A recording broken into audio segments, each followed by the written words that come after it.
Asabog sa Senado.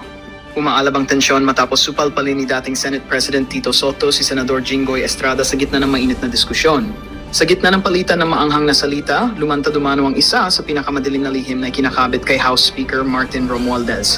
Ayon sa mga insider, nagsimula ang pagtatalo ng questionin ni Estrada, ang pahayag ni Soto, hinggil sa umano'y koneksyon ni Romualdez sa kontrobersyal na transaksyon sa pondo ng pamahalaan. Hindi nagpatinag si Soto at diretsahang pinatamaan si Jinggoy, sabay siniwalat ang alegasyon na may matagal nang tinatago si Romualdez na, kung mapatutunayan, ay magdudulot ng panibagong dagok sa administrasyon. Sa kabila ng mainit na banggaan, nananatiling tikom ang bibig ni Romualdez hinggil sa naturang alegasyon. Samantala, hinihintay ng taong bayan kung usad sa isang formal na investigasyon ang mga pahayag na ito, lalo't nakataya ang kredibilidad ng mataas na opisyal ng Kamara. Ang tanong ng publiko, may katotohanan ba ang pasabog na ito o bahagi lang ng intriga sa politika?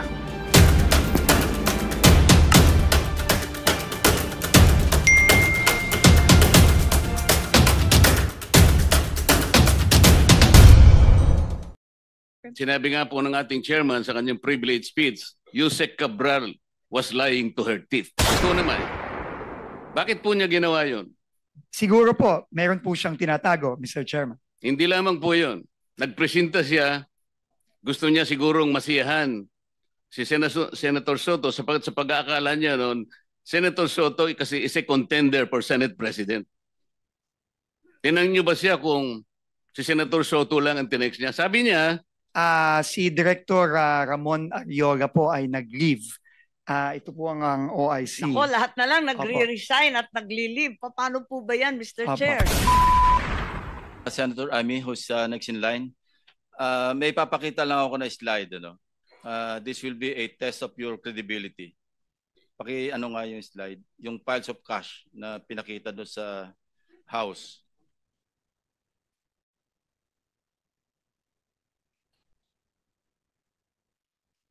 Hindi yan. Yan.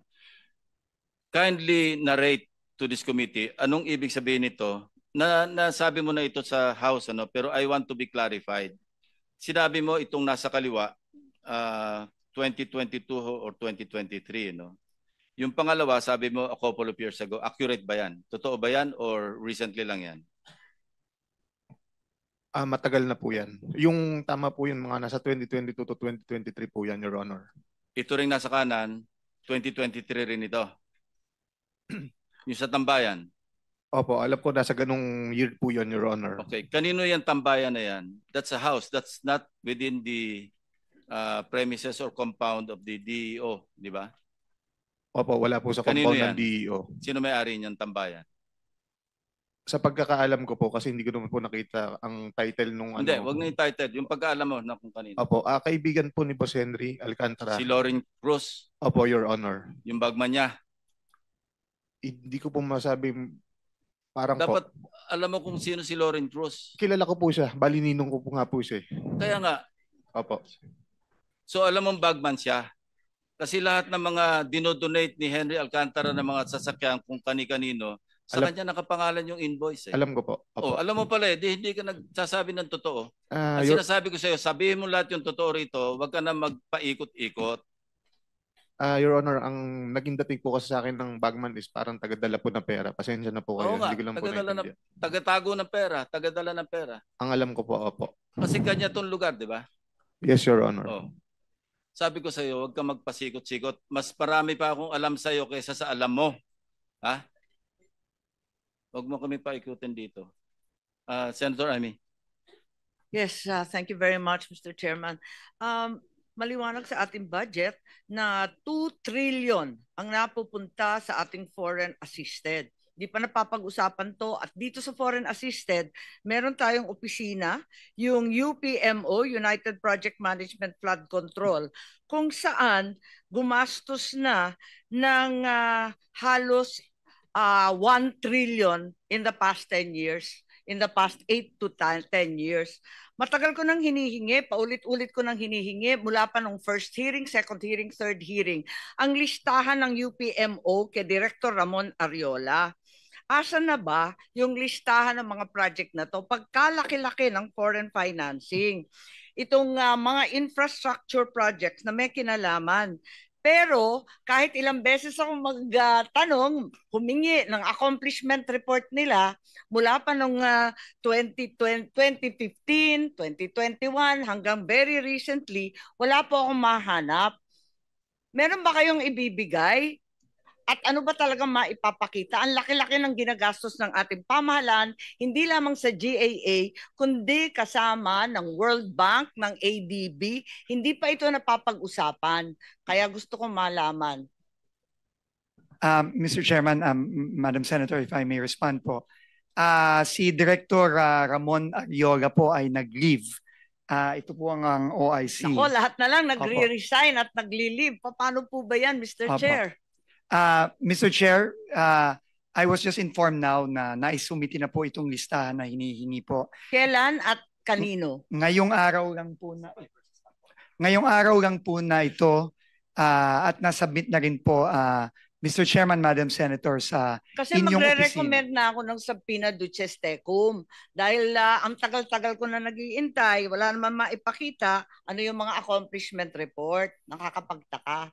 Mr. Chairman, Madam Senator, ito po, sinabit na po ngayon, kakabigay lang po sa akin ngayon at Nabasa na ninyo? Hindi pa po. Kakabigay lang sa inyo eh. Hindi ko pa po nababasa. Hindi pa ninyo natutuklasan ng mga Hindi pa ho. himala ng flood control foreign assisted. Hindi pa po. Pangalan ng Pilipinas ang nakataya rito at wala akong maipakita itong mga listahan ng CDO River, ang Pampanga Bay, Pasig Marikina. Alam naman natin in NCR alone, bilyon-bilyon na ang ginastos dyan at wala pang maipakita. Pero mabalik sa foreign assisted, this year alone, 16 billion bigla ang hinihingi sa GAA. 9 billion every year before that, 16 billion bigla. Bakit ba bigla ang lumaki itong flood control na foreign assisted portion? Madam, Mr. Chairman, Madam Chair, this is, I think, the initial submission na ibinigay po ng UPMO. Nako, August 17 pa yan hinihingi. Ang tagal Apologies, naman nila mag-produce. Apologies, Mr. Chair. Ngayon ko lang din po nakita ito. So we submitted this to Madam. Nasabit na rin ito. Gaano ba kahaba yung leave ni Director Ariola? Gano'n ka ba? Dami naman nagtatago. Hanggang October 10 po ang kanyang final na leave. Pero ito na po ang mga dokumento. Pero sabi mo initial pa lang. Opo, mukhang Pinagtatakahan ko kasi 9 billion dati, bakit lalo lumobo sa 16 billion sa foreign assisted? Opo, we will submit this already today. I think the advance copy has been sent po to the office of the good senator. No, we're not in receipt of any copy. Sinong staff? Nasubmit daw po kay Ma'am Joy Apostol. J. Apostol. Kailan po? Kailan? Wala. Yung binigay sa akin folder na halo-halo. Sinasummarize po namin pilit, hindi naman maintindihan. Halo-halo yung flood control, yung iba pang project na foreign assisted. Baka naman pilit ninyo kami linilito. Opo. Sinumiti po last hearing daw po itong folder na ito na listahan ng Yes. Opo. lahat ng foreign assisted It's projects. incomplete and jumbled with other projects, nothing to do with the flood control. But nevertheless, it approaches the amount of 1 trillion. Para Flood ma-inspect control rin ganito. ang ating mabuting chairman dahil parang hindi nahahalata, marami ring nauubos na flood control funds dito sa UPMO. At alin talaga ang accomplishment. Kasi dyan sa report na yan, wala naman nasasabi kung completed, hindi completed, on its way, malamang ghost project na naman. Opo. Dito po sa folder na makapal, no, na nandito po lahat ng proyekto, meron pong status na nakalagay. Pero ang sinabi po sa akin ng OIC ng UPMO Flood Control, nasubmit na po itong summary. Summary ito nito. This one, yes. Okay. ito po ay siguro mas madali pong i-comb through ng ating committee. Kasi maraming nagre-reklamo rin sa sarili kong probinsya na marami sa mga flood control ng UPMO ay talagang ghost project rin. Na ni anino, hindi nakikita at yung UPMO talagang gatasan, ika nga. At eto nga, nagtataka kami, how are the infrastructure projects of the local government or even of the national government aligned with these foreign assisted projects because they seem very whimsical and capricious in choice as well. Ang balita, palakasan sa UPMO para makakuha ng milyong-milyong project. Madam Chair, to be quite frank, hindi pa ho namin nasisilip itong UPMO projects on flood control nitong nakaraang 2 linggo. Kami po ay nag-focus po talaga sa locally funded projects pero maaasahan po ng komite na titignan na rin po namin ito. Pero initial pong submission ito, isinumiti na po ito sa committee ngayong araw. Yes, I'd be very grateful for that given the very big amounts that are involved. Bilyon-bilyon rin ito at trilyon na kung isusuma total yung mga nakaraan na taon. Sa NCR alone, following on the interpellation of our other senators, meron dito sa Metro Manila lamang 80.45 billion sa foreign assisted. Ang nakalista, ayon sa inyong listahan na binigay na napakagulo, andito yung iba't ibang pumping station, arito rin yung mga Pasig Marikina. Bakit sa kabila ng bilyon-bilyon na ginastos natin dito sa 80.45 billion, bakit bahang-baha pa rin ang Metro Manila? Yun ang tinatanong natin. Di ba may pumping station Kindly, that will be your last question, That's Senator correct. Amy. Nababara ba to ng drainage? May issue ba sa interconnection ng mga drainage na to? At alin yung 6? May 6 na sinasabing Metro Manila LGUs na meron ng meron na silang plano. Mr. Chairman, Madam Senator, makakaasa po kayo na we will look into all of these and these are very important and legitimate questions po that are being asked. By way of warning lang po, outside of my questioning, may suggestion lang po ako kasi nabanggit yung tungkol sa LGU. Ako po galing sa LGU, pagkatagal-tagal kong governor, nais ko sana isuggest lamang bilang ay may solusyon na imbes na approval, kasi natatakot ako, makaltasan palalo ng LGU. Nung governor ako, may mayor ako at barangay captain, minsan talagang humihingi. Hindi ko talaga mapigil. I'd suggest na unang-una dapat may notice to LGU of the project. Ikalawa, planning, consultation kasama yung LGU. Ikatlo, imbes na approval, close coordination with the LGU. Thank you, Senator Marcos. Senator Marcoleta is recognized. Thank you, Mr. Chair. Secretary Vince, naniniwala ka ba na ang bulok na sistema ng DPWH na pinagsasamantalahan ng napakaraming tao ang problema natin ngayon? Tama po kayo. Naniniwala po ako. Kahit na magpakulong pa tayo ng napakaraming contractors. Halimbawa, 1 milyon na contractors at sa mga opisyalis ng DPWH, pag hindi natin nakorek ang sistema, walang mangyayari.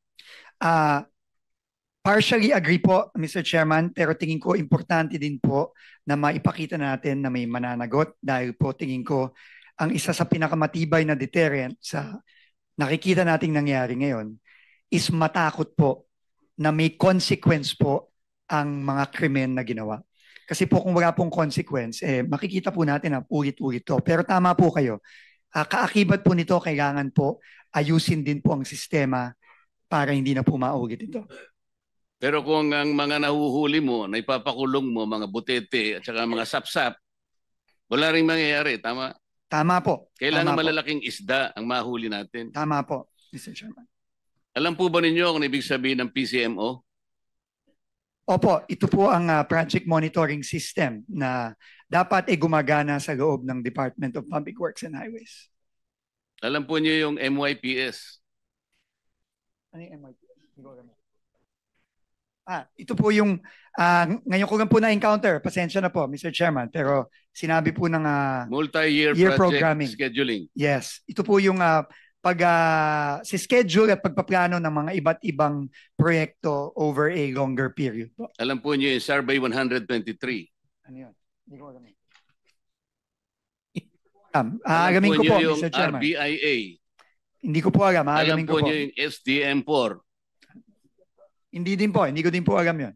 Ang problema po kasi ito yung mga sistemang ginagamit ng mga kawatan sa inyong departamento. Sabi ko nga, kung puro sapsap at mga butete lang ang pakukulong ninyo, walang mangyayari.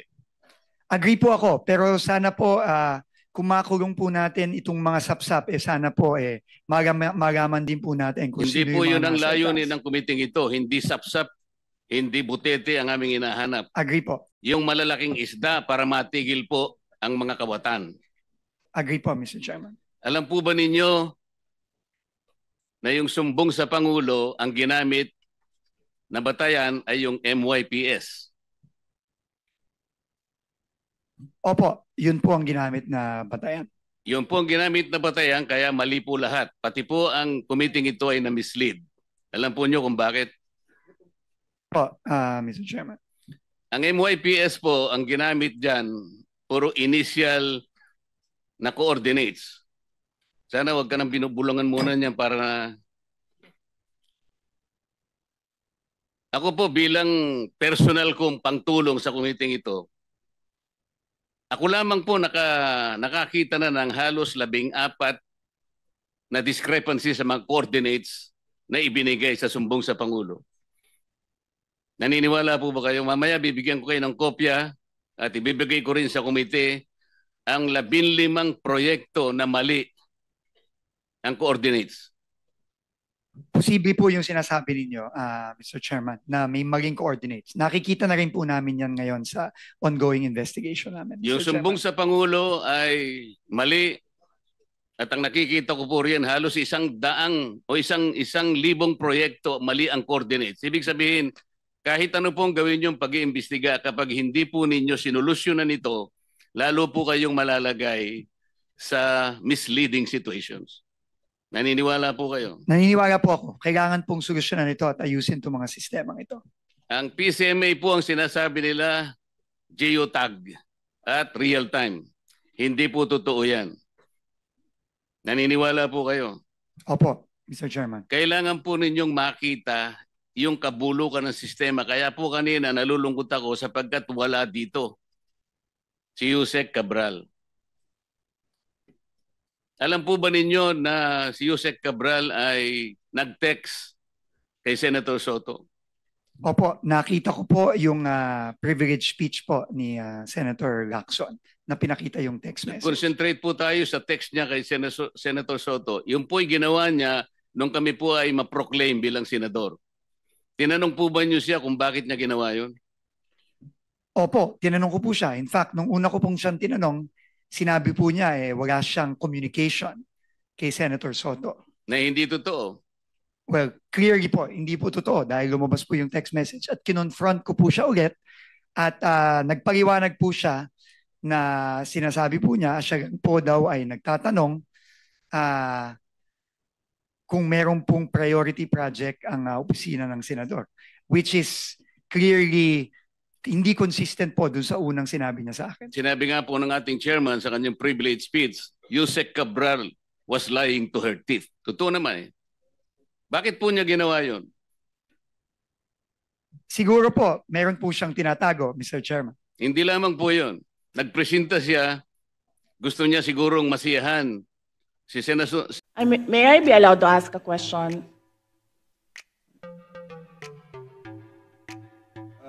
Depende sa nature, Madam Vice President. Yes. Magpinsan po ba si Congressman ko ngayon tsaka si Zaldico? Minority Leader, Congresswoman Reneco. Please go ahead. Good morning to the Vice President. Good morning to my colleagues. I'd like to take off po sa questioning na ni Representative Tino. Meron po kasing minention na list of destinations na tinake ni Vice President this year under Travel Authority. But we like to take note na in a press conference of the Office of the Vice President, meron pong security and staff na kasama si Vice President. So can we ask po, no, paano po pinopondohan yung pagpunta, flight and accommodations ng staff and security ng OVP? Madam Chair, may I be allowed to ask a question?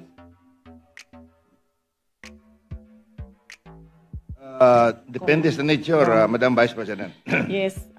Magpinsan po ba si Congressman ko ngayon tsaka si Zaldico?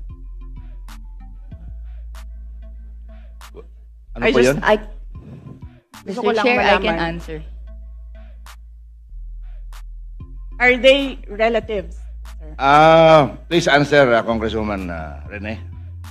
I have no familiar relation po to Zaldico or to Representative Zaldico or any of their relatives po. Thank you, Madam Chair.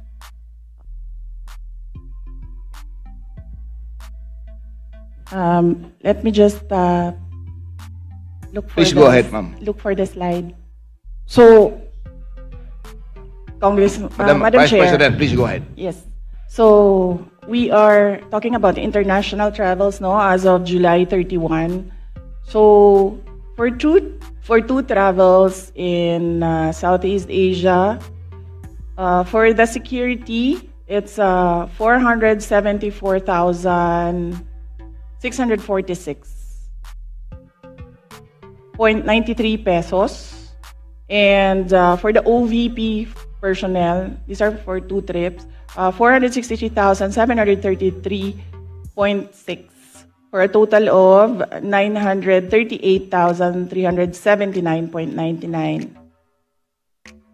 For one trip to Australia, for the security, it's 438,383.26. And for the OVP personnel, it's 206,988 for a total of 645,371. For the Middle East and Europe, 3 trips. The total is for the security is 2,922,869.98. And then for the OVP personnel, that's 1,825,329.47 for a total of 4,748,199.45. For 3 trips in East Asia, the security budget was 1,141,937, and for the OVP personnel, 0, because they did not join these trips. And the total is 1,141,937. The total for 9 trips for both the security and OVP personnel is 7,473,887.70. Thank you, Madam Vice President. Congresswoman ko. Mr. Chair, may we request a detailed copy of the report that the Vice President gave in relation po sa spending po ng security and staff for foreign trips abroad. We will request the Office of the Vice President to supply the committee with such record. Thank you, Madam. Yes, sir.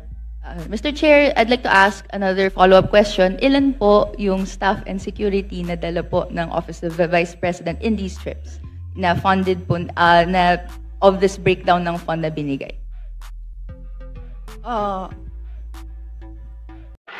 Magandang balita ang hatid namin sa inyo ngayong araw. Sa pagtatapos ng aming balitaan, nagbigay kami ng mga mahalagang impormasyon. Maraming salamat sa pagtutok at pagsuporta sa aming programa. Huwag kalimutang manatili sa mga susunod na araw para sa mga bagong balita at mga kwento na dapat nating abangan. Mula sa Boses ng Masa, magandang araw, Pilipinas!